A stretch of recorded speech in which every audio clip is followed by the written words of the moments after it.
December 12. నేను నీ చిత్తం చేస్తాను.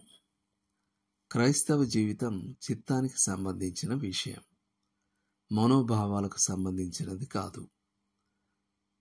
విశ్వాసులు నాకు బైబిల్ చదవాలని అనిపించదు అని, లేదా నాకు ప్రార్థన కూడికకు హాజరవ్వాలనిపించదు అని అనడం నేను తరచూ వింటుంటాను. పిల్లలు మనోభావాలను బట్టి నడుచుకుంటారు, కానీ పెద్దలు చిత్తాన్ని బట్టి నడుచుకుంటారు. వారు అది సరైనది కాబట్టి చేయపూనుకుంటారు, వారికి ఎలా అనిపిస్తున్నప్పటికీ. అపరిపక్వ క్రైస్తవులు ఎందుకు సులభంగా శోధనలో పడతారో ఇది వివరిస్తుంది. వారు వారి మనోభావాలను నిర్ణయాలు చేయనిస్తారు. శోధనకు ఖండితంగా వద్దు అని చెప్పడానికి మీరెంతగా మీ చిత్తాన్ని ఉపయోగిస్తే మీ జీవితాన్ని అంతగా దేవుడు తన అదుపులో ఉంచుతాడు. అవిధేయత మరణానికి జన్మనిస్తుంది, జీవానికి కాదు. పాపం పరిపక్వం అవడానికి సంవత్సరాలు పట్టవచ్చుగాక, కానీ అది జరిగినప్పుడు ఫలితం మరణమే.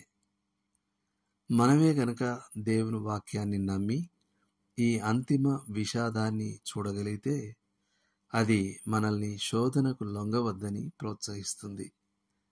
ఈ అడ్డంకి దేవుడు నిలిపాడు, ఎందుకంటే ఆయన మనల్ని ప్రేమిస్తున్నాడు.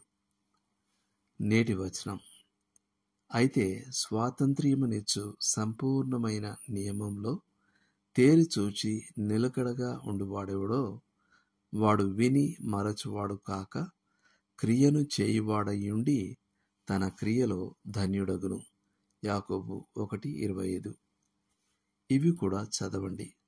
ఫిలిప్పీ 2:13, యెహెజ్కేలు 18:23, యాకోబు 1:13-15 వరకు, రోమా 7:24-25 వరకు, మత్తయి 26:39 మరియు 42 వచనాలు.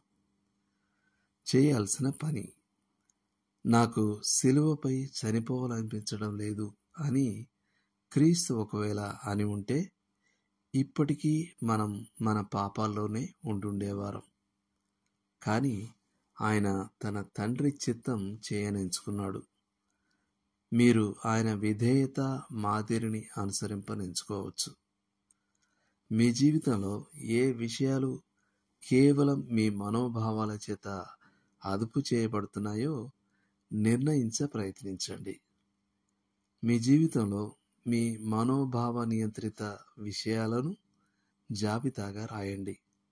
తద్వారా మీరు వాటి వల్లనైన ప్రమాదాల పట్ల అప్రమత్తంగా ఉండవచ్చు. ఆ తర్వాత దేవుని చిత్తం మీ చిత్తం కావాలని తీవ్రంగా ప్రార్థించండి. దేవుడు మిమ్మల్ని దీవించును గాక. ఆమేన్.